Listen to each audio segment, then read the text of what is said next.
Eu sou Mário Persona e essas são as respostas que eu dei aos que me perguntaram sobre a Bíblia. Vamos ler então uma passagem que eu acho importante, que é Mateus. Mateus capítulo 2. Tendo nascido Jesus em Belém da Judéia, no tempo do rei Herodes. Então todas as indicações mostram realmente que era um acontecimento no contexto do judaísmo. Eis que uns magos vieram do Oriente a Jerusalém. Magos eram homens sábios, eram cientistas. Você pode até ler aqui, eis que uns cientistas, porque naquele tempo os magos, eles tratavam de tudo.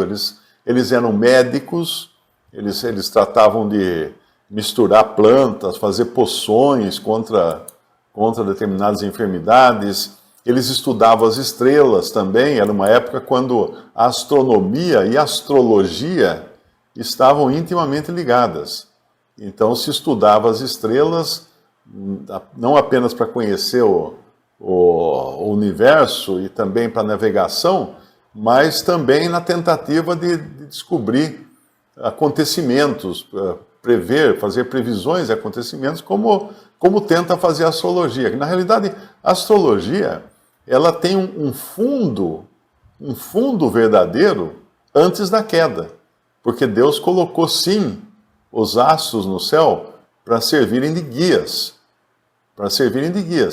Mas com a queda, isso tudo ficou bagunçado. Então, Satanás se aproveita disso e usa da astrologia para levar as pessoas para longe da verdade. Mas então, vamos lá em Mateus 2, versículo 1. Tendo nascido Jesus em Belém da Judéia, no tempo do rei Herodes. Herodes não era um judeu, Herodes era um idumeu, ele era um estranho ao povo de Israel, mas que foi colocado como imperador fantoche pelos próprios romanos, que eram invasores da terra. Eis que uns magos vieram do Oriente a Jerusalém, dizendo: onde está aquele que é nascido rei dos judeus? Porque vimos a sua estrela no Oriente e viemos adorá-lo. Então esses homens estudavam o céu. De repente eles viram uma estrela totalmente fora das cartas deles, dos mapas estelares que eles tinham. O que é isso, né?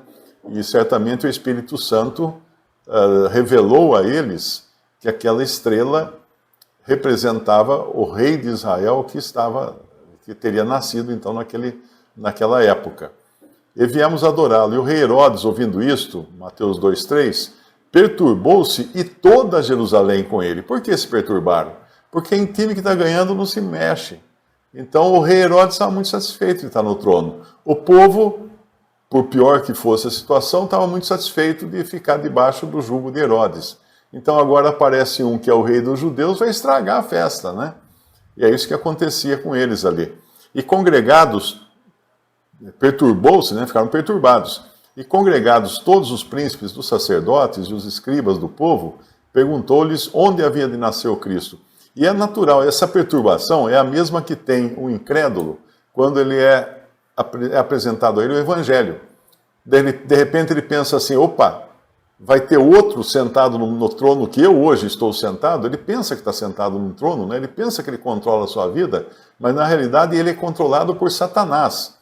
Como fala lá em Efésios capítulo 2, quando Paulo fala da situação de que foram tirados os efésios, ele diz assim no versículo 1, vos vivificou, os efésios que agora eram salvos, estando vós mortos em ofensas e pecados, em que noutro tempo andastes segundo o curso deste mundo, segundo o príncipe das potestades do ar, do espírito que agora opera nos filhos da desobediência, entre os quais todos nós também antes andávamos, nos desejos da nossa carne, fazendo a vontade da carne e dos pensamentos, e éramos por natureza filhos da ira, como os outros também. Então, aqueles judeus lá de Jerusalém achavam certamente que eles eram donos, né? Eles estavam sentados em cima da cocada, né? Mas não estavam, quem controlava a vida deles era o mesmo príncipe das potestades do ar, o espírito que opera nos filhos da desobediência. Então, por exemplo, hoje eu estava pensando muito nisso aqui. Eu estava pensando nisso porque nós estamos vendo manifestações, nós estamos vendo juízes dando pitacos aí, tomando decisões que não caberiam a eles, e às vezes passando por cima de Congresso, de Senado. E aí a questão é a seguinte: o que está acontecendo? Bom, é isso que está acontecendo. Lá em Efésios deixa muito claro como é a vida. Efésios 2. Quem controla a vida do incrédulo? Bom, quem controla a vida do incrédulo é o príncipe das potestades do ar, dos poderes do ar, que é Satanás. E é o espírito que agora opera nos filhos da desobediência. Então, mesmo um governante, que a gente deve respeitar os governantes, porque a Bíblia manda, né, respeitar, mas se ele é incrédulo, quem move os pensamentos dele é Satanás, é o próprio diabo. Então não culpe o governante, vamos dizer assim, né? Tem alguém acima dele. Até outro dia alguém postou no Twitter, né, dizendo assim: quem será que está controlando esse juiz? Né? Eu sei quem está controlando esse juiz. Né? Por mais que seja uma autoridade, nós não devemos falar mal das autoridades, mas assim como todo ser humano incrédulo, são controlados por Satanás. Um irmão, uma vez, ele disse que ao lado de cada governante do planeta existe um demônio, sussurrando no ouvido dele o que ele deve fazer. É claro que se ele for uma pessoa crente, convertida a Cristo, ele vai saber o que fazer com mais sabedoria, né? Mas aqui nós vemos então que esses reis, esse rei Herodes estava preocupado, e o povo também estava preocupado, porque ia acabar aquela liberdade que eles achavam que tinham, ou domínio que eles achavam que tinham. Eles achavam que eles eram o dono do próprio nariz, mas não era, porque nenhum ser humano é dono do seu nariz, enquanto ainda está sendo guiado pelo diabo, né, debaixo das cordinhas lá de Satanás. É como aqueles homens, você vai numa praça, vai na Praça da Sé, tem uns caras lá que vendem uns marionetes, então eles ficam na Praça da Sé com duas tabuinhas assim, tem uns fios, e no chão tem uma mocinha e um mocinho dançando assim, pulando, tal, correndo para um lado, correndo para o outro. Eles não têm vontade própria. Se cortar aqueles fios, eles caem e param de funcionar. E no versículo 4, e congregados todos os príncipes dos sacerdotes e os escribas do povo, perguntou-lhes onde havia de nascer o Cristo. E eles lhe disseram, os escribas, em Belém da Judéia, porque assim está escrito pelo profeta. E tu, Belém, terra de Judá, de modo nenhum és a menor entre as capitais de Judá, porque de ti sairá o guia que há de apacentar o meu povo Israel. Então Herodes, chamando secretamente os magos, inquiriu exatamente deles acerca do tempo em que a estrela lhes aparecera. E enviando-os a Belém, disse, ide e perguntai diligentemente pelo menino, e quando o achardes, participai-mo, para que também eu vá e o adore. Aqui, ó, ele queria ir lá para matar o menino. E tendo eles ouvido o rei, partiram, e eis que a estrela que tinham visto no oriente ia adiante deles, até que chegando se deteve sobre o lugar onde estava o menino. Agora entenda o seguinte, o presépio é uma coisa bem furada, não vai contar para as crianças, para não ficarem tristes, né? Mas quando esses magos tinham chegado em Jerusalém, o menino já devia estar grande, não era mais um bebê dormindo numa manjedoura. Aquilo foi no começo, lá atrás. E vendo eles a estrela, regozijaram-se muito com grande alegria, e entrando na casa, acharam o menino com Maria, sua mãe, e prostrando-se, o adoraram, e abrindo seus tesouros, ofertaram-lhe dádivas, ouro, incenso e mirra. É daqui que vem a ideia de que eram três reis, ou três sábios, não é? Porque são três presentes. Mas ninguém sabe se eram dois e dois deles lá compraram juntos o presente, ou se eram 4, ou se eram 5, ou se eram 6. Ninguém sabe. Tem certas coisas que as pessoas deduzem. É que nem quando Paulo cai do cavalo no caminho de Damasco, né? Toda a figura da conversão de Saulo no caminho de Damasco aparece ele caindo de um cavalo. E não tem cavalo na história. Aliás, os judeus não viajavam a cavalo, eles viajavam de mula ou de jumento. O cavalo era usado pelos gentios, pelos soldados. E vendo eles a estrela, regozijaram-se muito com grande alegria. E entrando no estábulo, acharam o menino com Maria. Não entraram no estábulo, entraram na casa. Porque não estava mais o menino no estábulo, na cocheira, onde ele nasceu, né? Porque, como eu falei, ele já estava grande. Sua mãe, prostrando-se, o adoraram, abrindo seus tesouros, ofertaram-lhe dádivas, ouro, incenso e mirra. E sendo por divina revelação avisados em sonho, para que não voltasse para junto de Herodes, partiram para sua terra por outro caminho. E tendo ele se retirado, eis que o anjo do Senhor apareceu a José em sonhos, dizendo: levanta-te, toma o menino e sua mãe, foge para o Egito, demora-te lá até que eu te diga, porque Herodes há de procurar o menino para o matar. Então aqui, a gente descobre aqui também, juntando com aquelas passagens dos outros evangelhos, nós descobrimos uma coisa. Primeiro, ninguém queria esse rei. Ninguém queria Jesus. Ninguém queria. Na própria estalagem que eles procuraram para se hospedar, não tinha lugar para eles. Por isso que Maria tem que dar luz lá numa cocheira, num estábulo, no meio dos animais. Não tinha lugar para eles. Não tem lugar para Cristo nesse mundo, para Jesus nesse mundo. Até hoje não tem lugar. A festa de Natal é de uma hipocrisia tremenda, porque não tem lugar para Cristo no coração das pessoas que celebram o nascimento de Cristo. A não ser que sejam pessoas convertidas a Cristo. A grande maioria não é. Celebra o Natal, faz a festa, canta a música de Natal, solta rojão e tudo mais, mas nunca quis receber a Cristo no coração. Se ele bater na porta lá, não vão deixar entrar. Vão chamar a polícia para mandar prender, porque eles não querem. As pessoas não querem Jesus. A estalagem não tem lugar para ele. Não tem reserva para ele. Né? Não tem uma cama para Maria dar luz. Ela teve que dar luz lá na cocheira, colocar o menino aquele lugar que os animais comem, num coxo, né?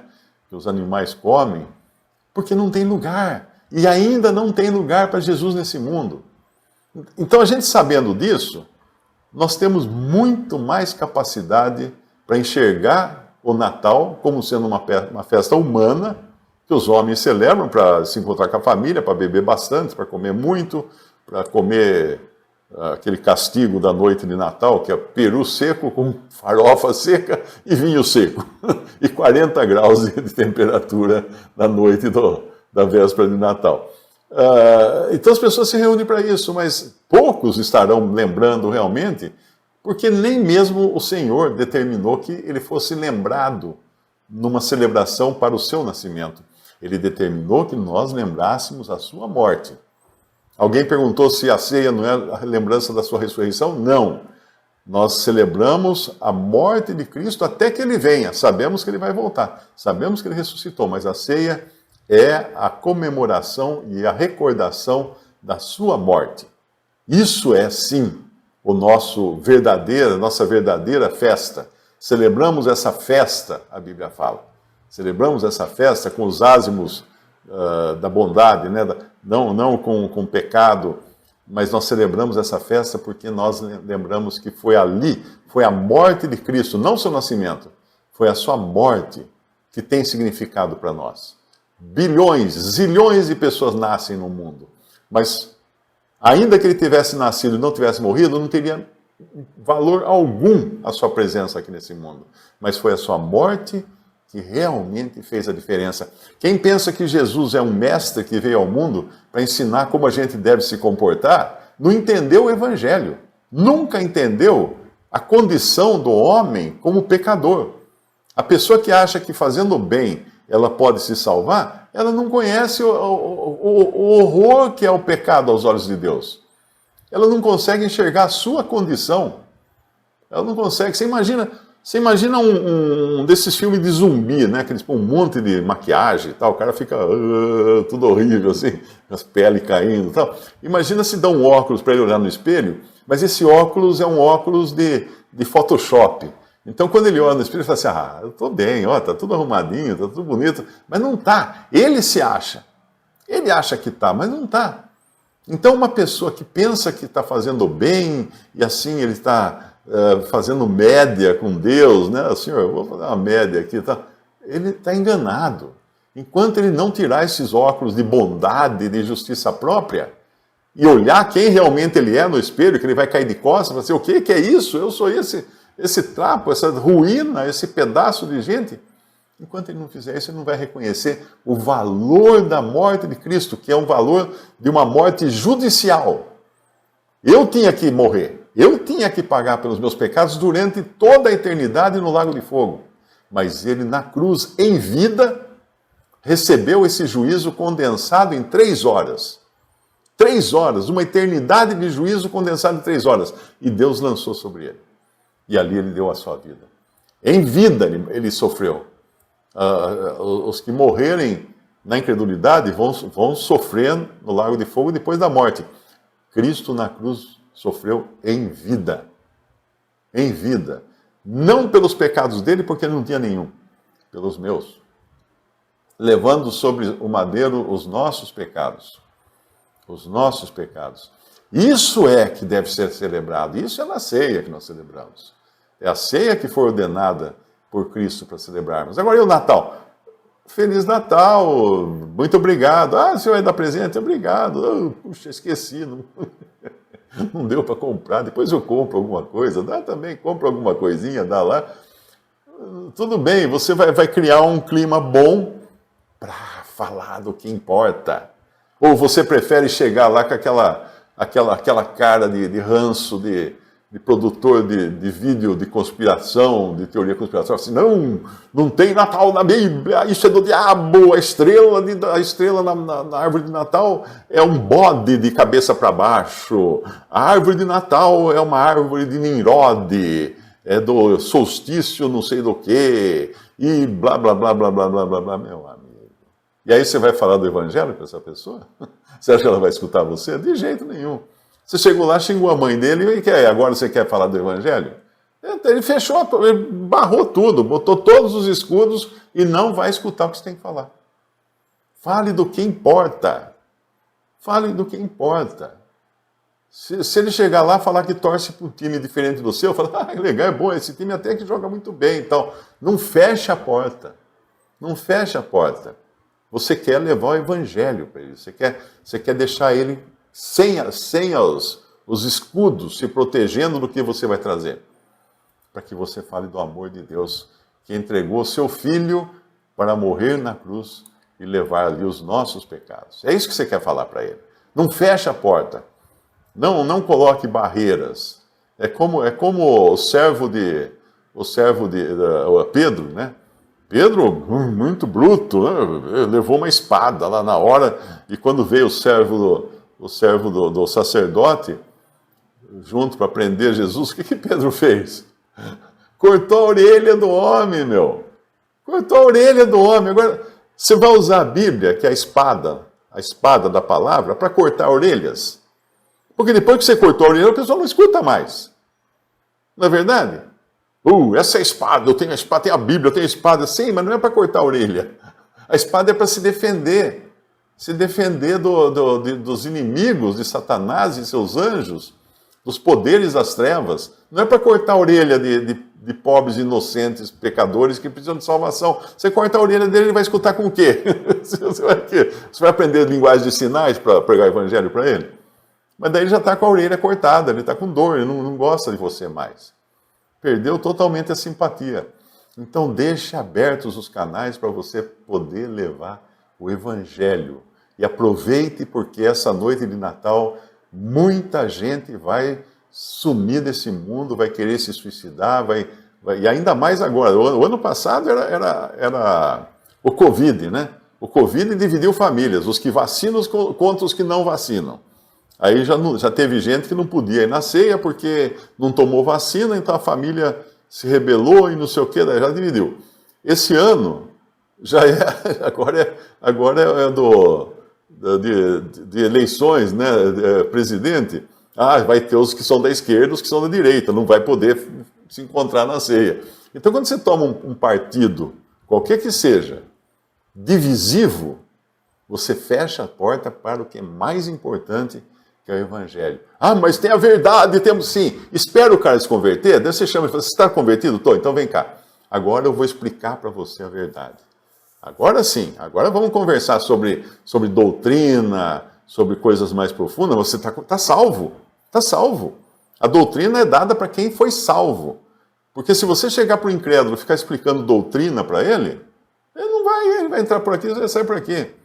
Ele vai fazer que nem aquela mulher, quando o Senhor Jesus foi foi conversar com ela, a mulher samaritana. Ah, Senhor, nesse monte, nós adoramos nesse monte, mas vejo que tu és profeta. Outros dizem que é Jerusalém. Ele fala, Deus procura adoradores que adorem em espírito e verdade. Vai buscar seu marido. Ele não ficou parado ali, naquela questão, porque aquilo também servia de bomba de fumaça, para tirar a atenção de sobre ela. Vai chamar o seu marido. O que ele fez? Ele mostrou a realidade do pecado dela e da condição dela, e que ela precisava de um Salvador. Foi isso que ele fez. Então existe uma abordagem que você faz com o incrédulo. Existe uma abordagem que você faz com o crente. E o Natal é a oportunidade de você abordar o incrédulo com algo que ele está gostando. Então aproveita que ele está de boa vontade e não corte a orelha dele, por favor. Não leve sua espada na noite do dia 24 na casa da sua sogra. Você já tem problemas com ela, não leve a espada para cortar orelhas.